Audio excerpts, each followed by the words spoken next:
Saturday's Warrior. Welcome to Saturday's Warrior, the channel where we talk all things BYU and Big 12, and we've got a special College Huddle crossover episode for you tonight to preview the BYU Arizona game. We've got our College Huddle mates, Adam and Brett from Wildcat Radio 2.0 joining us tonight. Welcome, gents. Hey, thanks for having us. Yeah, happy to be here. Yeah, I love the College Huddle for this reason, to be able to do shows like this and really get a deeper look into another team that probably I could get, from my own cursory research. And so I love this. And if you like interviews like this, if you like Big 12 football, BYU, whatever, Arizona, please like this video, subscribe to the channel. We do this every week with our with other College Huddle cohorts. And then also this interview is also going to go out on their show, and we'll have links to all of that in the show notes. So be sure to go check them out as well. Do you guys have, while we're at the top of the video, any other anything that you'd like to plug? Oh, I usually save that for an awkward, presentation at the end of our show. Brett knows that. Our listeners know that. But no, we're excited to have another one of these joint conversations where, likewise, now it seems like Arizona and BYU have a little more of a history than Arizona does with some of the other teams in the Big 12 in terms of, we played each other a few times as non-conference mates. And then, of course, Arizona played BYU last season in a game that, well, at least a half most of us would like to forget from the U of A side. But very excited to talk with you this year and have this conversation for Wildcat Radio 2.0 to get a better look at Arizona's opponent this weekend, because, it is a big game, for both teams, I think, to kind of validate themselves and what people might think of them in terms of their records. So, great to get more insight into this year's BYU, because we know what last year's BYU looked like. Yeah. I am really looking forward to this game this weekend. Like you said, we're going to learn a lot, I think, about both these teams and who they are. But before we get into that, I always got to start with the really hard-hitting questions. I'm really curious, where does bear down come from? Because you're not the Bearcats, you're the Wildcats. Like, what is that? Brett, you want this one? I was going to say I'll happily take this one. I'll try to not mess it up too much, but it comes from a former Arizona Wildcat player, legend, student athlete. John Button was his nickname, Salmon. There's a bust of him outside of Arizona Stadium.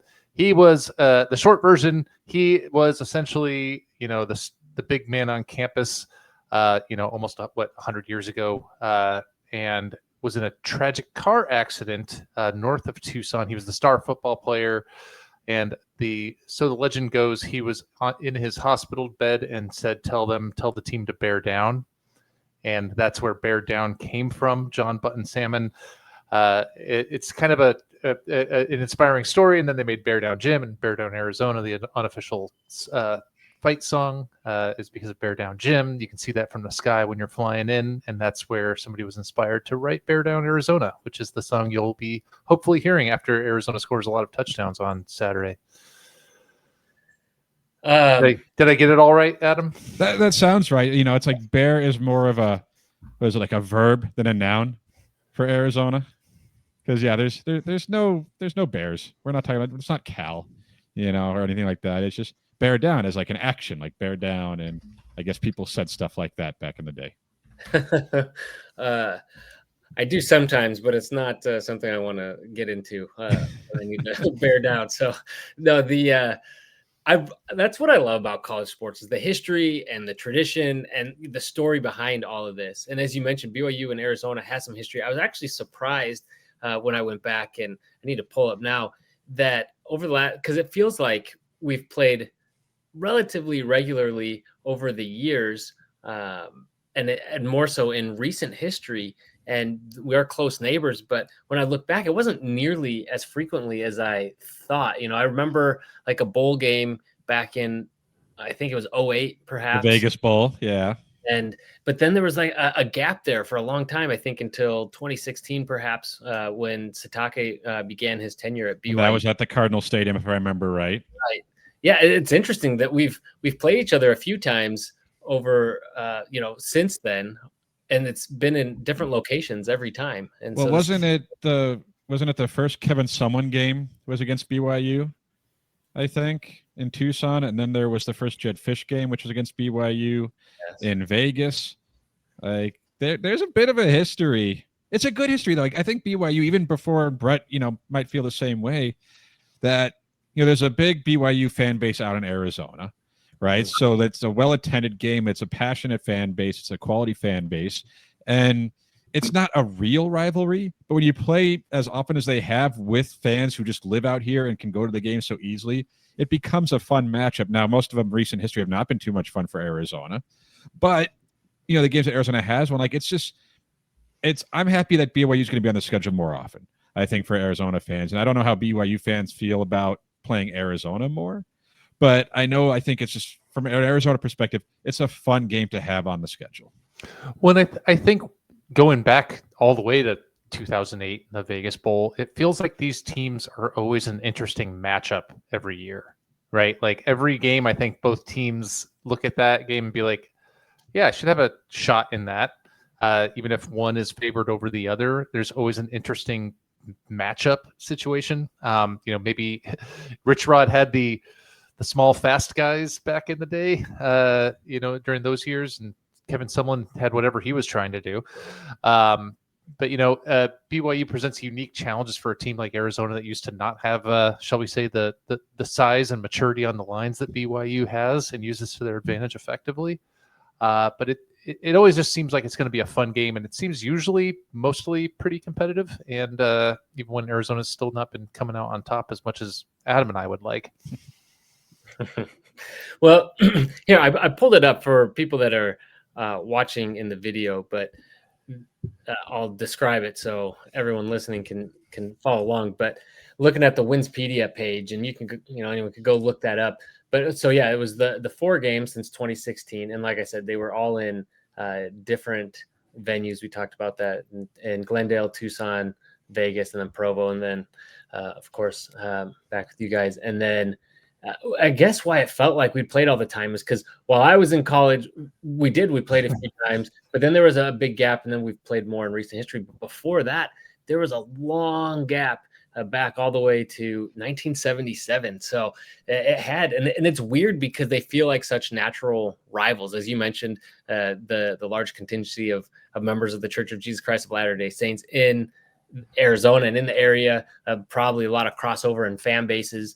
And so, proximity and just everything. So it's a great one, great matchup, and looking forward to the game this weekend. As we were talking about, and you mentioned at the top of the video, both teams have a lot to prove. So tell me about this Arizona team, because last year, obviously, transitioned to a new coach. Things didn't go quite as planned. It had a lot of talent and didn't really live up to the billing. And now this year, it feels like Arizona's kind of caught people by surprise. I think they were expecting more of the same from last year. And now Arizona's 4-1 and looking like they're going to be a player in the Big 12. So walk me through some of that and how they've kind of taken that step forward. Yeah, I think a lot of outsider perspective looks at Arizona's struggles last year and then sees guys that got drafted and seeing the talent leaving for the NFL, specifically Tedroa McMillan, Tyler Loop's now kicking the NFL. Tanner McLaughlin got a cup of coffee, at least in the NFL, the tight end, and says, oh, Arizona was bad last year and they lost those guys. They must be worse this year. And all offseason, it was a rough year last year, and towards the end it was really rough. But Brent Brennan and staff made a lot of smart changes, both on the staff and on the roster. Michael Lev, a beat writer for Arizona, says that last year, maybe 1 through 10 was on the roster was great. The problem was like 11 through 90. Right. And this year it's kind of the opposite. Arizona has a lot more depth. They have, I think, 61 new players on the roster. So it's a completely different roster to a great extent. Noah Fafita is still there, and some other key guys are back. Guys that missed time last year with injury, Traden Stukes, Genesis Smith is a really strong up and coming young safety that's bound to play on Sundays. But also Arizona changed their coordinators. Even the current defensive coordinator was on staff last year, and a lot of Arizona fans were I think because he was just associated with the struggles of last year when Arizona's defense struggled largely due to injuries. They've been a revelation. A lot of the guys they added to the roster from a lot of FCS programs were unproven but hungry. And I think they've hit more than they've missed on most of those guys, especially on the defensive side of the ball. And then Seth Dagey has been a young offensive coordinator that has looked great, if only for the fact that he is not doing whatever Dino Babers was trying and failing to do last year, where Arizona's offense was so inexplicably just putrid and nonsensical, and nobody knows what they were actually trying to do. So you kind of and then also an underrated element. Joe Salavea is back at Arizona as a defensive line coach. People know him for being a great recruiter, but he's proven to be a pretty darn good developer of talent. So all in all, Arizona's team, Adam and I've talked about it. It maybe lacks a bit for, there's no T-Max on this roster, but there's a lot of guys you can win with going pretty far down the roster. They're guys that are going to contribute. So while there's some familiar faces, it's a fundamentally different team, even if there is the same head coach. And one of the things I think you'll see on Saturday is this team and this coaching staff does not. Last season, there was a lot of guys that were maybe checked out or going through the motions. This team plays hard, plays aggressively. This defense is physical, and they're not going to lose the game for lack of aggression, which was not something you could say last year when Arizona was bluntly coaching scared a lot of the time. I think to piggyback off of what Brett said a little bit, it's probably way different than what BYU does. I know BYU, they're relying a lot on guys who were with the program the last couple of seasons. And Arizona does have a few guys who stuck around, key guys, and that's important with the Genesis Smiths, the Dalton Johnsons, who came back for another year, the Trey Smiths. And there's a handful of guys who were impact players last season who were maybe overshadowed by the fact that the team just wasn't any good. But getting them back was huge for this team. But then Brett mentioned the 61 new players. It's a completely different roster. They're relying on guys. The offensive line is altogether very much different than it was last season. The secondary has some guys that weren't either playing big roles or weren't on the team last season. The front seven, defensive front seven, a lot of new faces. And when you win 4 games, when you're expected to be better than that, and Arizona, we all know, is expected to be better than they were last season, changing for the roster isn't necessarily a bad thing. And maybe, Trevor, you can tell us a little more how BYU got to this point, because I know they have a new quarterback, which was not supposed to be the plan going into this season.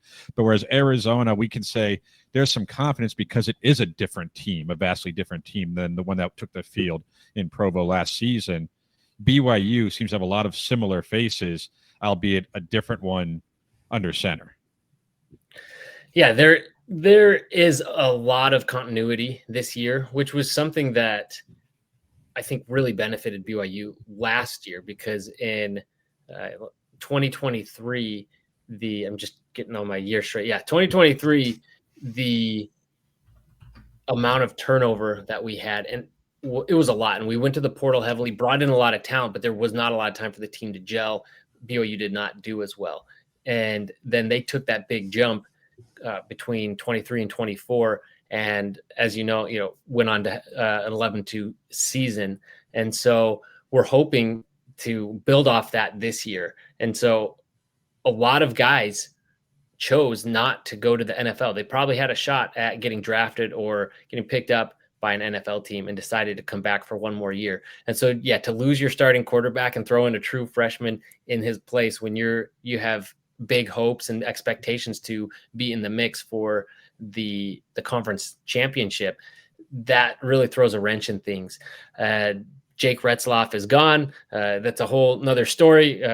Did plenty of videos and coverage on all of that. You can go check those out if you are wondering if somehow you missed that. But the point is, Bear Bachmeier, as a true freshman, has come in. It's taken him a little bit of time. They've built him up slowly, but our schedule has been perfect for it, because we've started out with the Portland State. Then we went to then we had Stanford. I was going to say then we had a G6, but we had Stanford, which was actually probably worse than our G6 team, and the next week.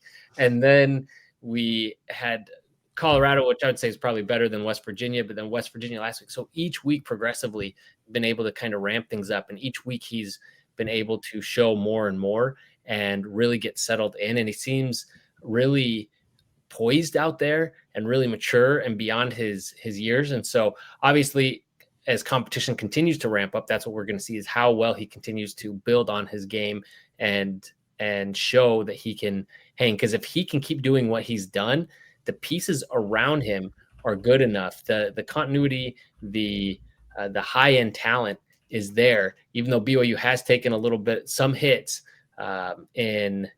with health already this season. Also, there were some guys that we were hoping were going to come back, didn't work out with appeals for waivers or this or that, and some other issues. And so with all that being said, we still think BYU has the pieces to be really good, but all of it does hinge on the quarterback, which to this point, Bear has shown that he's given BYU fans a lot of hope at this point. We believe in him and what he's done so far, but this week against Arizona is going to be BYU's toughest test yet. And so we're going to see if he really can hang with the big boys. And that's why, I'm so excited about this weekend and this matchup, because both teams are ready to prove something. Well, one of the things that most intrigues me about this is Bears looked really good statistically, like he said, has been looking really good as a freshman. I'm not sure he's seen what Danny Gonzalez and this defense is going to throw at him, because Danny Gonzalez, they run a 3-3-5, a lot of different fronts, lots of blitzes, lots of trying to confuse guys. And then Arizona's secondary, specifically the safeties, are probably the biggest strength on this team. Have you seen enough, Trevor, out of him playing at the quarterback spot to be able to react under pressure when people are throwing a lot of crazy things in his face? And just adding on to that, I don't know if you checked the forecast, there's a reasonable chance for sustained torrential downpours in Tucson on Saturday. Like biblical levels of flooding in the next couple of days with the hurricane remnants. How do you see him handling that with that much, especially that kind of defensive, varied front going to be thrown at him? Yeah, we'll see. And that was, the point is each week the competition has gotten stiffer and he's continued to step up. And so we'll see if he can do that.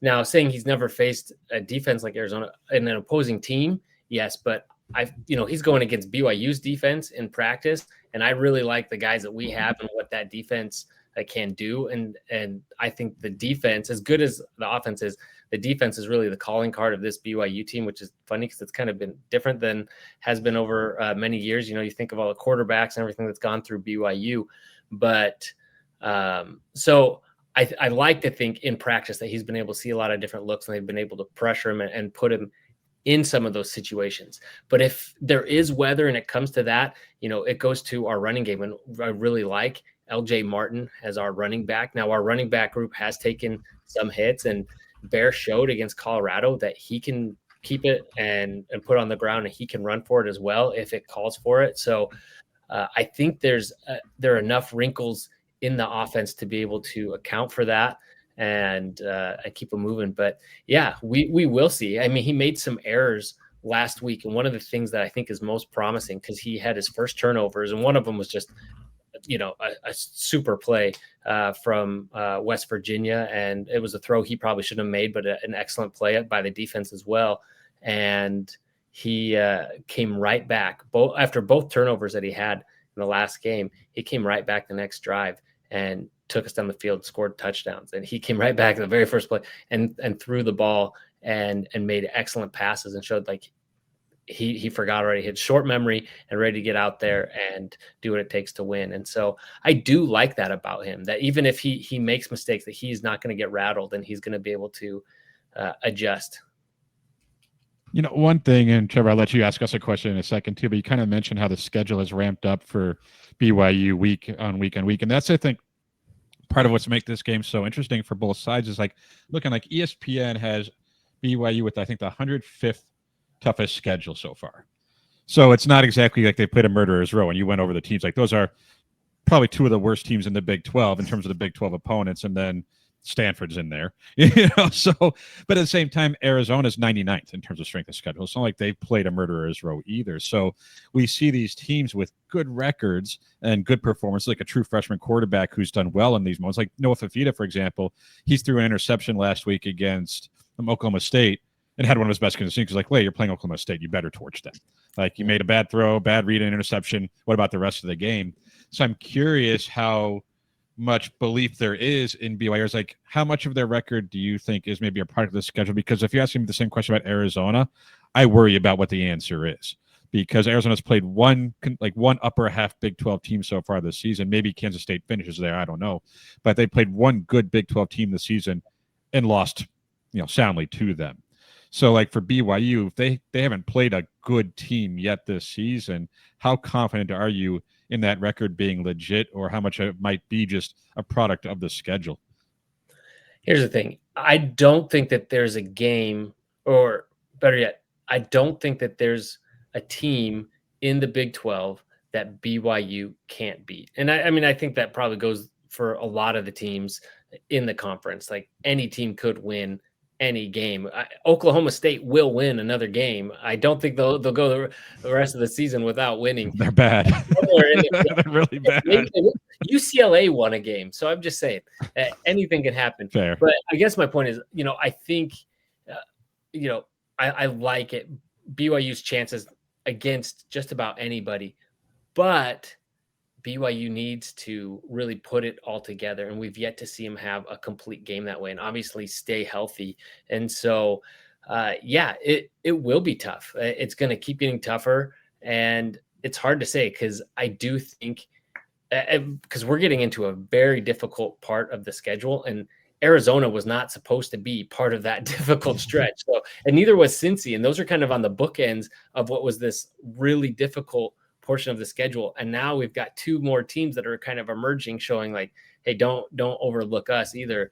And so that's just really stretched out this really brutal part of BYU's schedule. And so, I feel good about this team. I do think, like, there's not a game, like I look at Iowa State and I think that's a team that I think BYU should beat. The problem is we're playing them the week after the Holy War in Ames. And so that game always takes out a lot of you physically and emotionally. That'll be tough.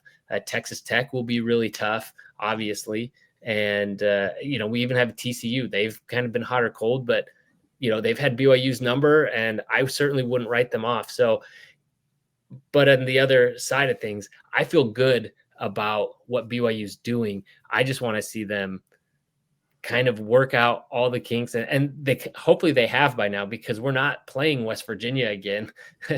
So the gimmies have kind of come and gone. And so that's what I like about this last week, is we saw a chance, we had a chance to see Bear make some mistakes and see how he'd react. And he had a chance to experience that. So hopefully that was a learning experience that he could say, hey, in a victory, kind of figured some things out. Okay, here's what not to do, and let's move on from that. And he's shown the ability to learn and not continue making the same mistakes, versus we talked about Jake Retzlaff. It's hard not to. He was our quarterback last year that led us to a really successful season.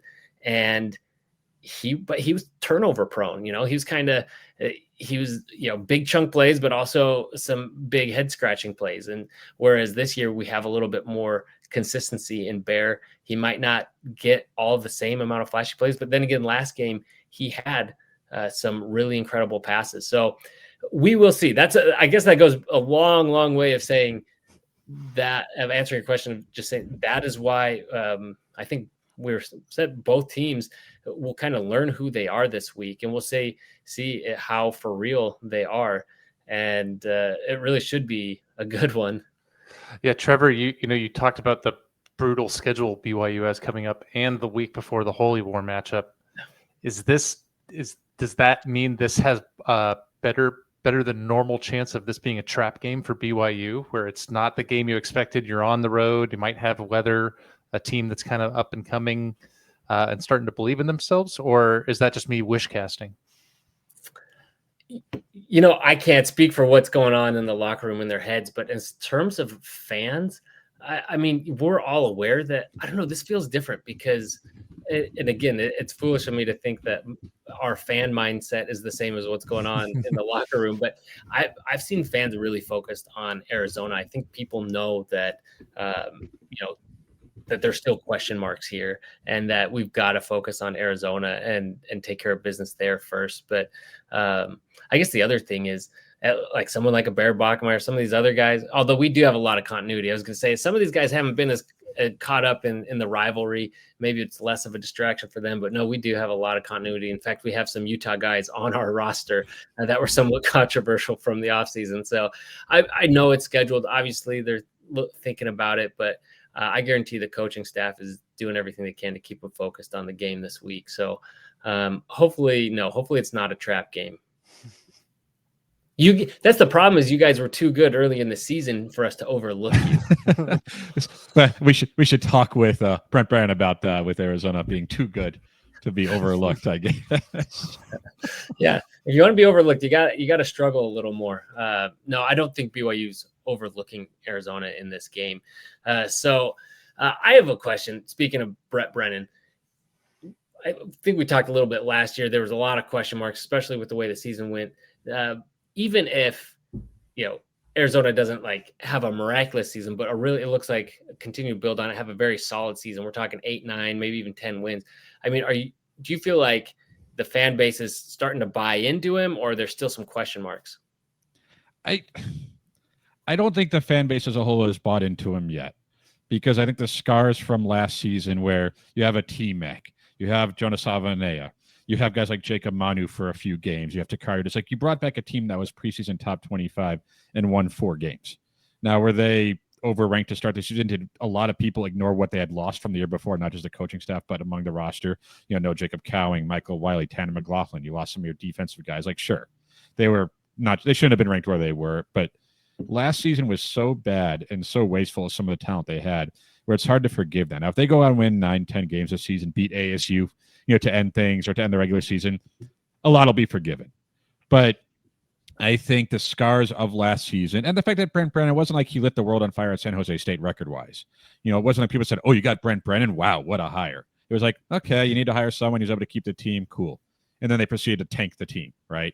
So I think people right now at 4-1 maybe are starting to get kind of optimistic that, okay, they're not as bad as they were last season. But then the question is, well, how good are they? Is this a 6-win team? And I think for people like me and Brett, 6 wins would be fine. Be competitive in your losses, go to a bowl game, show progress from last season, especially with a roster that's basically your own now, with a coaching staff that is your own, and then hopefully build on that. But for a lot of people, would that be enough? I don't know, because even if the Iowa State game was 1 loss to a very good team on the road, in a game that statistically was fairly competitive outside of a few plays that Arizona just gave up, and a lot of people are like, yep, they stink. Brent Brennan isn't the guy just on that 1 loss. They're 3-1 at the time. It's like, yeah, that's what we expected. So there's a lot of people just waiting for them to fall apart and waiting for the bottom to fall out. But there are more and more people with every win that are like, okay, they're not as bad as last season. How much better are they? And there probably is a number for most people to say, okay, we're cool with Brent Brennan for another year. Yeah, and I think it's how they look when they're playing, even when they lose the games, right? Like last year, Arizona probably should have won 2 more games, Texas Tech, and I'm forgetting the other one where they basically West Virginia. West Virginia. They would have been a bowl team. But the problem was last year, the games they lost, they were atrocious and got thumped horribly, especially towards the end of the season. And like I mentioned earlier, it was just, the team was demoralized. The players had half of them had 1 foot out the door. It was a rough go of it. So I think a lot of the fans are still on the come down from that a little bit. But so far, it's been so good for Arizona this year. Like Adam said, the Iowa State game, I had that circled as the number 1 surest loss on the schedule. Going to a good team on the road, yeah, you're losing that game. This is one of those games where it's going to be the differentiator to say, okay, what is our floor and our ceiling as a program this season, right? I think everybody's confident BYU is a good team. I'm not even sure BYU is confident of how good they are. And you said something I think that was super accurate, Trevor, where the Big 12 I think is doing chaos year 2, right? We came into the season expecting a lot of 60-40 proposition games, and I think this is one where it was, we're probably saying, yeah, it's probably 60-40 for BYU, but that means 40% chance you could pull this game off. And it depends on how Arizona, if they can maintain their mental and physical toughness, because it's a different team it's a different product on the field this year. It's not, like you said, BYU hasn't put it all together yet either. I don't think Arizona's played a particularly complete game yet or a clean game yet. They've had position groups kind of ebb and flow in terms of who's the problem that week. And so I think there's a lot of similarities between where the two programs are right now. And I think that's, I think BYU fans are a little more, have a bit more confidence from recent success, and Arizona fans have a bit more skepticism. But I think more people are buying in. It's a team that's easy to root for, especially with how hard they play. There's a lot of likable guys on the team. Brent Brennan, maybe he's not the world's best coach, maybe he's not the world's worst coach, but he is a darn likable human being, which makes it easier when you're winning to root for him.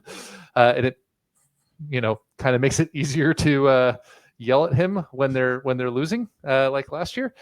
But yeah, this is going to be a very fascinating game to me. It's also family weekend, so we'll see what the weather does in terms of attendance, but I think the expectation is it's going to be pretty full. Last weekend, the game was at noon and it was 95 degrees and people were out there roasting. This is a kind of prime time in the desert game, as long as it's not dropping 5 inches of rain for 24 straight hours. But Adam and I are actually going to both be at the game, and I'm going to bring my poncho and rain jacket, and I'm going to enjoy it no matter what.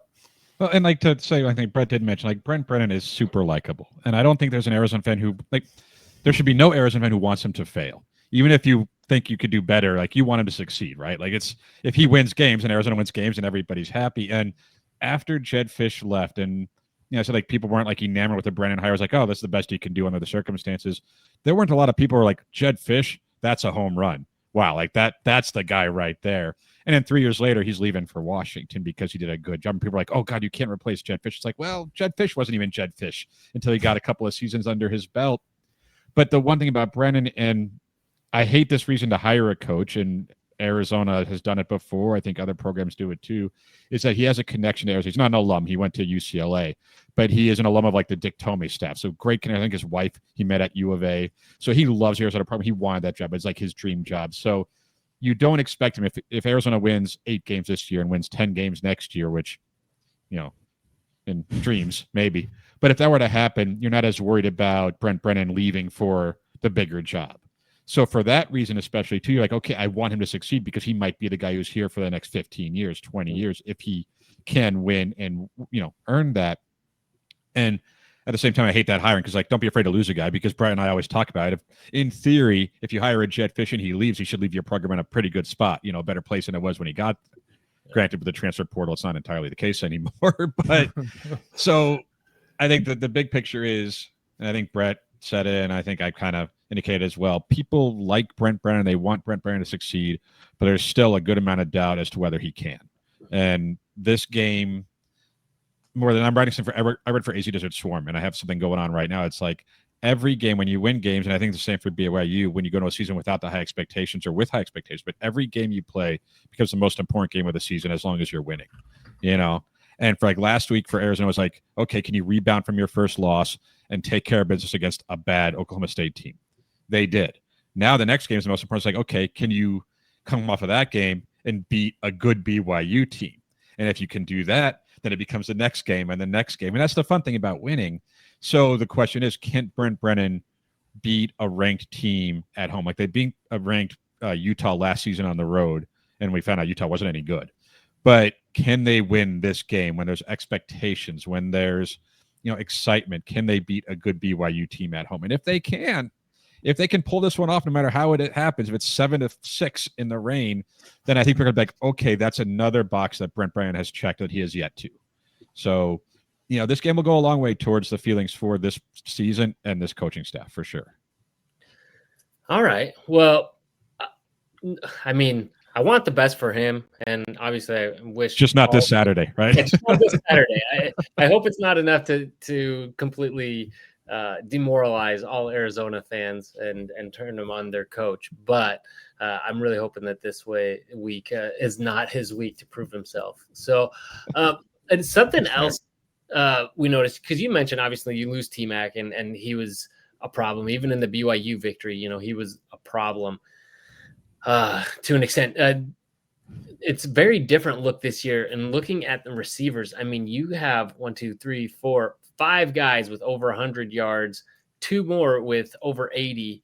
And so, I mean, the ball is really getting distributed to a lot of different guys, which, I mean, I'm thinking, I don't know, I can't speak for BYU's defensive staff, but if I'm thinking about guarding one really good player versus, a number of guys who can catch the ball, I would think that it would be easier to key in on a single guy. And so how much has this been a part of Arizona's success this season?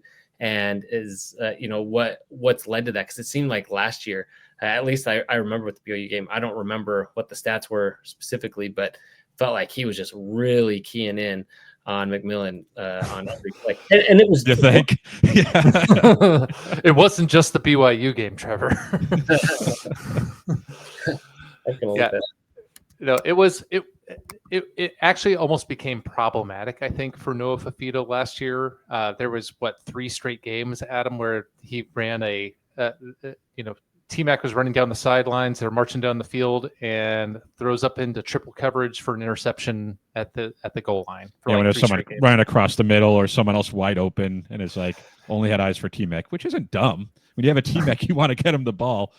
But yeah, that's one thing I think we've seen more of from Noah Fafita in Seth Daigie's offense, probably partially out of necessity, but there is some talent in that wide receiver room. There's a good amount of depth. I think it goes, the depth there is much better than it was last year. T-Mac or not, I think the room is actually better overall. Obviously, T-Mac is better than all of the current receivers on the roster. Hot take. But I think it's helped make Noah Fafita look around to distribute the ball more. He's been more willing to throw to checkdowns than he has in the past, which, in college football, check down to an athletic running back can get you 8 yards, man. So, it's a good play. And I think Noah Fafita is still getting comfortable fully in the Seth Daigie offense. And he's had a little bit of, hit and miss on his accuracy. He had some, even in the last game, he was sailing a lot of throws, and then he also threw 2 of the best balls he's probably thrown in the last 2 years combined for touchdown passes last week. I think it's been a net positive for Noah Fafita as a quarterback to not have T-Mac there as that security blanket. And I think it makes it a little bit harder to defend just because you kind of have to spread the defense around a little bit. I think Arizona fans are still hoping for 1 or 2 of these guys that have that potential. A Chris Hunter, a Chris Hudson, one of these guys to maybe emerge as like the go-to guy that maybe actually draws a little bit more attention so that it can open things up for some of the other guys. But it's definitely a noticeable change from last season, and I think a welcome one. Yeah, I think this fits into my biggest concern about BYU is the defense, because we know BYU, they're known for their defense. And historically, I think, good quarterbacks, but like the defense has always been physical and tough. But, if you're wondering like who is the number 1 receiver on this Arizona team, I don't think they have one, not a clearly defined one. And there might be some good to that in that you don't know who to game plan. Like maybe you try to take away Chris Hunter. Okay, but Noah Fafita this year is more out to find Chris Hudson, or Luke Weissong is starting to get more action, more targets his way. Javan Watley, like he's a speed guy from a lower level, but he's shorter but fast. He's had a couple of deep balls over the top. So the nice thing, and this was when we looked at this season going in, we were trying to figure out how good Arizona would be. Like, why would they be better than they were last season? We did a mailbag segment actually before the season. Someone asked, like, why should we feel good that Noah Fafita will be improved this season over last season? And we're like, well, the offense should be different because it's a competent play caller now with a more creative design. and the fact that, there is no T-Mac. He mentioned like no T-Mac, why would it be better? It's like because there's other receivers that he has to throw to.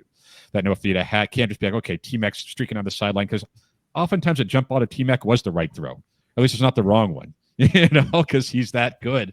But when you're doing a jump ball to T-Mac, where you have a receiver, last like Montana Lemonius Craig or someone running across the middle, or your tight end running across the middle for 15 yards on a 3rd and 10, like take that throw, take what's there. And whether it's growth as a quarterback, if he is another year older, whether it's the different system or the fact that he doesn't have a T-Mac, he does seem more willing to spread the ball around within the system. And has he made some mistakes? Yes. Is he he's less of a gunslinger than some who make mistakes, probably than a Retzloff was, but he can make some mistakes. He has floated some balls. He hasn't had quite the zip on certain throws, but like Brett said, he's made some really incredible throws this season. And he's made some just like, what was that? But, they have so many receivers. You mentioned a lot of the guys who have at least 80 yards who can make an impact, who can be the guy on any given play. So what that means I don't know if it's a good thing to have 5 number 1 receivers who are maybe all number 3s, but can be a number 1 in a given play. But Arizona has enough guys that they rely on and know if he feels comfortable throwing the ball to where hopefully it makes a defense like BYU's, like a veteran defense with some impact players, makes them maybe have to think just a little more, maybe be a half a step slower, a half a beat slower. Is this defense as good as I remember it being this season to handle like an offense like this?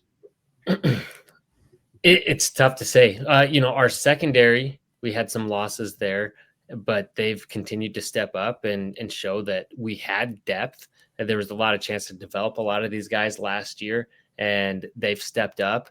But it's a matter of getting everybody healthy. So I think BYU's got one of the better linebacker tandems in all of college football, but we'll see when the depth chart is released, or perhaps it wasn't, I missed it, but or no, not the depth chart, the injury report, but Jack Kelly most likely won't be playing, and Isaiah Glasker. Oh no! Yeah, yeah, and Isaiah Glasker is probably going to be. We don't root for injuries. I'm just joking, but I know he's good. Like that's the guy I worry about.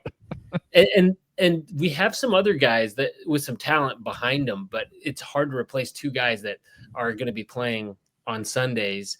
And everything they bring, because especially when you have someone, with the size and physicality of Jack Kelly, but then also has the closing speed. You saw him really just chase down and give the quarterbacks, especially against Colorado. I mean, Salters had no idea that, what hit him, and couldn't believe that he was, that he closed in on him so fast. And so,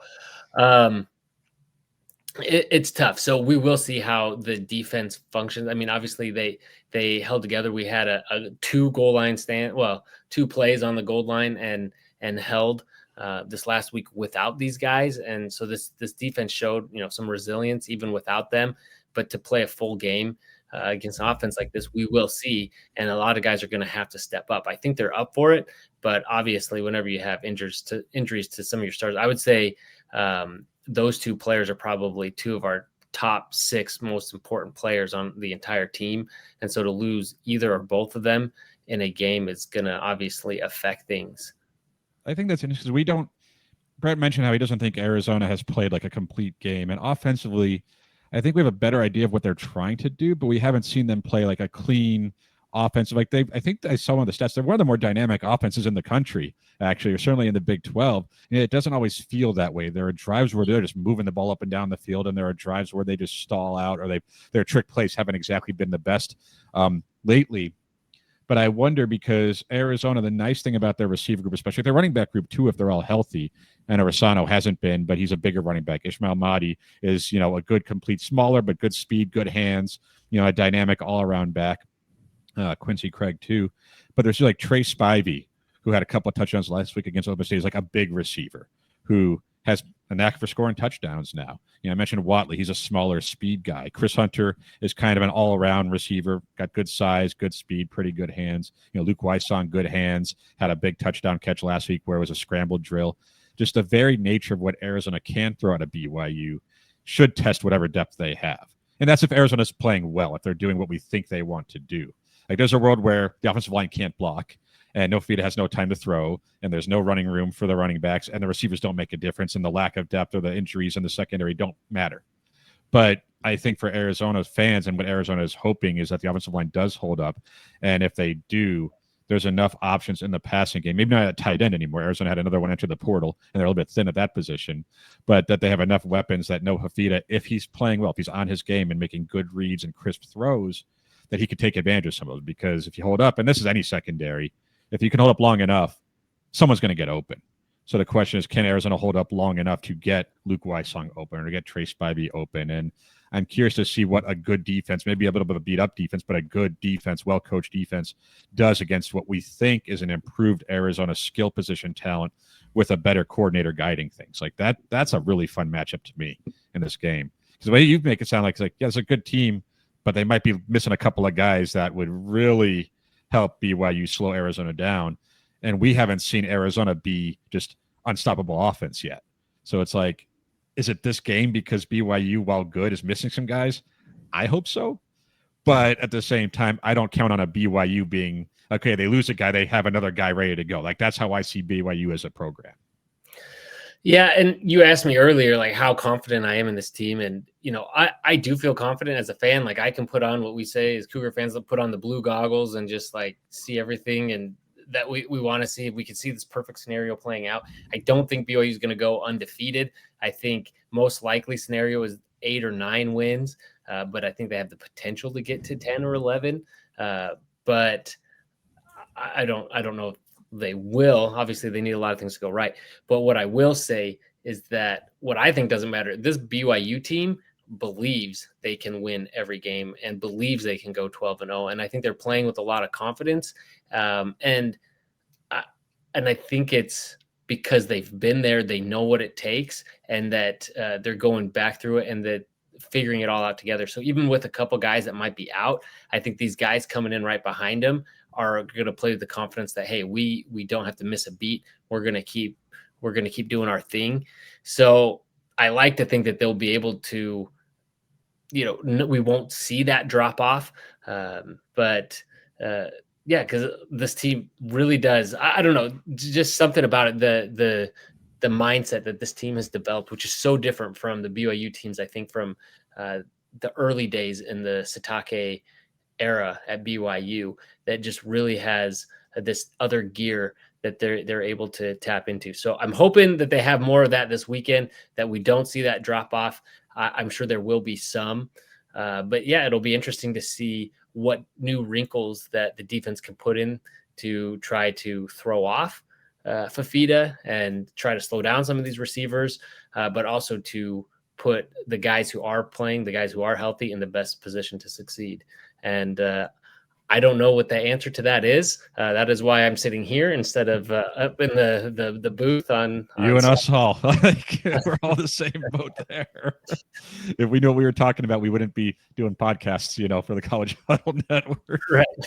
But like that, you mentioned that confidence too, and I think that's something that we're interested to see if Arizona can build. Like, BYU has earned that confidence. They've earned the right to go into a game and be like, yeah, like, we know how we need to play to win, but we can win this game. And we're hoping that Arizona is starting to build that mindset too. Like Brett mentioned, I think earlier, that Arizona, they were not a confident team last season. From the coaching staff on down, they were not confident, where maybe they'd play a half and the second anything went wrong, or in that BYU game when like 3 straight things went wrong to start the second half, like it would just fall apart. And they haven't faced a ton of adversity this season, Arizona. A little bit against Kansas State, where they had a nice lead, coughed it up, and then made the plays straight to win. That was like, okay, they kept their confidence in themselves and were able to win the game. The Iowa State game, not so much, but they did play hard, I think, in that game. They did battle to the end. So does Arizona have that? It's not cockiness, right? You don't want cockiness. And I think Arizona showed that maturity last week, where they knew they were better than Oklahoma State, but they still went out there and took care of business. Like, that is a maturity that you want to see from a good team, and you expect to see from a good team. The question is, does Arizona have that confidence to beat a BYU? Maybe the game is 17-10 at halftime or something like that, and maybe BYU gets the ball. Can Arizona get that stop to get the ball back and go down the field and score? And we just don't know if they can against a good, physical, confident team like a BYU. So, as BYU's earned that right, Arizona is still trying to earn that. Yeah. So, and it is something that's like you said, it has to be earned. And I don't know, maybe Brett Brennan's still figuring that out. But like I said, early in Sitake's tenure at BYU, his locker rooms didn't quite have that. Like there was a great vibe there, but they didn't really have that next gear. And it's taken several years to build to that. And the good thing is that BYU had the patience with Sitake and that he was able to continue to build his coaching staff and bring the right guys in and develop that over the years. And so I don't know what the secret sauce for it is, but maybe it's just something that takes time, in these types of situations. But anyway, so something I've forgotten to do the last couple weeks is to actually get a final score prediction. So how do you guys see this playing out? Oh, man. I'll let you go first, Adam. Okay. Yeah, I did my score prediction. It's going to be on azdesertswarm.com tomorrow. That's going to publish. Okay. I have it as 27-23 BYU. I think it's a competitive game. I think it's a good football game. Hopefully a dry football game, as Brett and I are going to be there. That would be nice. Maybe dry that from the sky. But I just don't know if Arizona's ready to beat a BYU. At the same time, like I could, and this is me hedging, I know BYU hasn't really played anyone this year either. So the question is Arizona a someone? And if Arizona is, are they enough of a someone to beat BYU? Can they force the freshman quarterback into making some mistakes? And then can they capitalize on those mistakes? Can Arizona protect Noah Fafita and give him time to find receivers? And there's a world where, yes, all that happens. But I had Arizona losing to Kansas State because I'm like, until they beat a good team, I can't predict them to beat a good team. And now until they beat a ranked team, I can't predict them to beat a ranked team. So 27-23 BYU. Wow. I almost have the same score as Adam, except for I am going to be the homer here and say 27-24 Arizona. I think home field is going to matter. I think the crowd, even if it is raining, I think the crowd will still be there. Family weekend. It's going to be a lot of people at least bought tickets. And I think the optimistic Arizona Wildcat fan in me says Danny Gonzalez and this defense is going to find ways to force Bear Bachmeier into some mistakes and frustrate him a little bit and maybe stifle him. And then I think the real question is how well Arizona's offense can, try to be consistent and score the ball on this BYU defense. And I think they are capable. As we've said multiple times, they just haven't quite put it all together. They've shown flashes. And if this is the game where they can kind of pull that all together at home, family weekend, maybe weather and just the chaos of the Big 12. I've talked on this on our pod a lot. I think chaos is a friend to an Arizona program in the Big 12. And I think they're a team that benefits from that chaos a little bit more than the average one. Especially this year. And so I think this is where maybe we get something of a signature win early in Brett Brennan's coaching tenure. Yeah, I mean, BYU's going to be looking ahead, right? So, I mean, they can lose this game. They got Utah next game. Like, that's what game that really matters.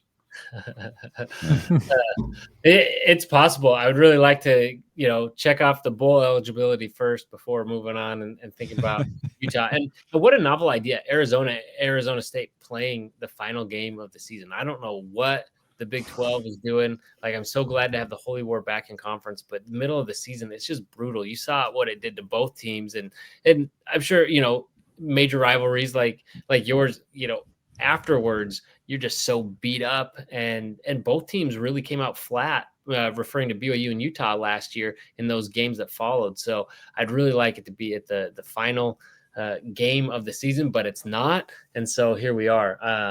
But yeah, the original number, and I don't know why that came to mind when I was thinking about this, was like 34-21. That feels a little high to me, especially if it's wet outside. Like, I very well could see this being like a 17-10 type of a game. You mentioned at the half. That might be like the complete, the final score of the game. But I don't know. I'll go with my initial gut, 34-21. BYU, obviously. I don't know. I do think it'll be probably closer than that, at least for most of the game. And so I don't know. We'll see. I really don't know what to expect from this Arizona team. This is the Neither do we. It's the biggest wild card, I think, of all the teams and I'm including Colorado, which was, we had really no idea what to expect from them. And this week is going to be even more of a wild card than that. So it'll be very interesting. Yeah, I think Arizona, there are some players from last season that BYU fans will remember, like an Fafita, who did not have a great game last season. But I remember he was there. I'm trying to remember who else made some plays in that one other than T-Mac. But there are some guys who may be familiar, but it's different coordinators, different schemes, different talent around them. So what you remember from last season probably won't apply in most cases for this game, which is what makes it very interesting. And like for us, I was joking when I said we don't know what to expect from Arizona, but we really don't. Arizona is 4-1, and they haven't played a perfectly clean game. They've beaten the bad teams soundly, which is nice. You want to see good teams beat bad teams by a lot. And Arizona has looked the part of a good team against the bad teams. But then when they played their first good opponent, they looked the part of the team that's not as good as them. So it's like, where does Arizona land? And they're probably a middle-tier Big 12 program. Maybe not the top 4, but maybe in 5 through 9, 5 through 10, or something like that, which isn't a bad place to be. And like a team in that space can beat a BYU at home if they play well. So I forget what the line was in this game. I think it was like less than a touchdown or like a field goal or something. It's basically a toss-up. I think it was down to last I saw 1.5 only. It was shockingly close. Yeah, so it's expected to be a close game. And I think for all the reasons we've talked about, how we each have reasons to feel like our teams can be better than they have. They still have another gear or two to reach, but they're also flawed in ways, whether it's injuries, whether it's inexperience at quarterback, or, it's just the fact that we don't know as much about Arizona's guys, some of the players who are still finding their way in these systems, that there's a world where one of these teams comes out Saturday and just takes it to the other one, where everything clicks and in the circumstances. But which team could that be? Could be either of them. There's a world where BYU, their defense just smothers Arizona and gets turnovers, and, freshman quarterback looks like a veteran and just torches a secondary, which hasn't given up a passing touchdown yet all season, but just makes Arizona look like the Arizona we saw last season. At the same time, there's a world where the Danny Gonzalez defense makes the freshman quarterback look like a true freshman quarterback, where there's multiple receivers that Arizona has and the weapons takes advantage of a banged-up secondary and defense and runs around them, over them, past them, and whatever, and Arizona plays their best game of the season. Like, I don't expect it to be a blowout on either side, but each of these teams, I think, have that potential over the other one because we don't know enough about these teams still, and we're a third of the way through the season, which is what makes it so fun. Like, everything's on the table. Yeah, it really should be a good one. And I want to point out, BYU fans, they travel everywhere. I'm on the East Coast, and I was at the ECU game, and they really showed up. Obviously, they're really going to show up in Arizona, so I'm hoping for a good contingency there. And we're all hoping it's respectful too. The basketball game, the last one in Tucson, did not end with the most respectful performance from Arizona fans. And I know Brent Brennan said something about that in his press conference. He's like, really be loud, be there, but be respectful about your way you cheer and whatever. And I think Riley Wilson said the same thing. And I think Brett and I, and pretty much anyone with any brain, understands, like, yeah, cheer your team, have fun, but be a welcoming fan base. Like, I remember Brett and I went to the game against North Dakota State a few years ago, and I think in our section there were some North Dakota State fans, and it was some of the nicest fans. And like, yeah, they were visiting fans, but like good friendly banter back and forth throughout a terrific football game. It was over. I think we all shook hands and said, "Hey, great game. That was fun." And that's how this should be. Like, yes, be passionate, root for your teams, be excited. And we know BYU fans are going to be there. And to me, that makes a more fun atmosphere. A full game, yelling and screaming, that should get everyone going and everyone excited and make for a better football game. Absolutely. I've been to a couple games against West Virginia, and with those fans, and went in with a certain expectation, and both times left like, wow, this is a really nice fan. Like, this is really good. It should be. Like, it was just like really nice, and not what I was expecting from West Virginia. And so I guess the point is just, it's good versus Tennessee, whereas I was at that game. Whereas if BYU had lost that game, I don't think it would have been a lot of fun. But because BYU won, I mean, it was very quiet. Nobody, bothered us at all. But had it been the other way around, I'm not sure we would have gotten the same kind of treatment on the way out of that stadium. So, keep it classy. It's nice. It's at the end of the day, it's just a game, but it's fun to have the banter. But and that's what I love about being in the Big 12 is seeing this action going on Twitter, wherever, with other guys like you, and you talk about it. We can have some banter, or whatever. But at the end of the day, move on. It's all entertainment after all. Yeah, we're all gonna watch college kids fight each other, within the rules, of course. On a football field. We're all gonna do this all in the rain, and it's gonna be a pleasant experience for everyone, other than the people who are there, probably. That's true. I've sat through some rain games, and it's kind of fun. It's an experience, but then to come out with do that, and then on the losing side is not fun. So I think Brad and I, we did a rain game against Utah a couple of years ago, and it was fun because Arizona won by like 30. And I'm like, okay, this is a party. But yeah, if it's a bad game and you're losing, it's like, I don't want to be here. I mean, how often does Arizona get torrential downpour as the forecast for a college football game this season? Has it happened already? Yeah, they had I think it was the Weber State game was delayed by like 2 hours or something because of like a rain delay. Well, it was lightning. Yeah, it was lightning. Yeah. But I mean, I've had I think you're good for one good crazy rain, or I've been at Arizona Stadium when it was like starting to snow a little bit in the upper section. It was 20 degrees and drizzling, and then turning into little snow flurries. It's usually good for a good random weather downpour once every 2 or 3 seasons. Usually it's more of the monsoon variety, not the tropical storm remnants that are just like there was a thing that was going around on Arizona Twitter of the forecast between now and Saturday is 7.5 inches of rain. That is more than most annual rainfall in much of Arizona. I think Tucson gets probably an average of 9 inches a year. So if that all happens in 1 week, and if it all largely comes down in one day, that's going to be a little chaotic. Wow. Yeah. Not what I expect from an Arizona game as someone from out of state, but rain games are often fun to watch, or bad weather games. They're kind of fun. From your couch, yeah. Yeah, from your couch, yeah. It will be more interesting being there. So yeah, grab your poncho, stay dry. And if you are going to the game, or for anybody that is going, that's traveling to there, I always like to ask when BYU is traveling somewhere, is there any like restaurant or any sites or places that they need to see while they're in town, something they need to do on their way to the game? I mean, some of my old recommendations, unfortunately, recently closed. Downtown Tucson has had quite a resurgence, where I think you can kind of stumble between 4th Ave is kind of the artsy bar restaurant district that runs underneath the railroad tracks to downtown. That's always going to be a fun environment. I'm blanking on if you're trying to go have a dinner, Minidito is a famous Mexican restaurant in South Tucson.